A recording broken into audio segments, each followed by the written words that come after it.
Hi, I'm Doug Smitty of Smitty's Gardening Services, here on behalf of ExpertVillage.com. Today we're here to talk about starting your plants from seeds.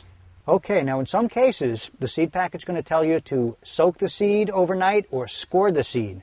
The reason for that is you want to make sure that shell of the seed is softened up enough so the roots can come out and ensure better germination. Now, in this case, we're going to use a lupin, which is a very hard-shelled seed. So, what we're going to do, just take one of the seeds and very carefully, I'm going to take a razor blade, hold the seed between your fingers, and just very lightly, just make a slight little cut in there. Doesn't have to go any depth into the seed, just enough to break the seal of that coat.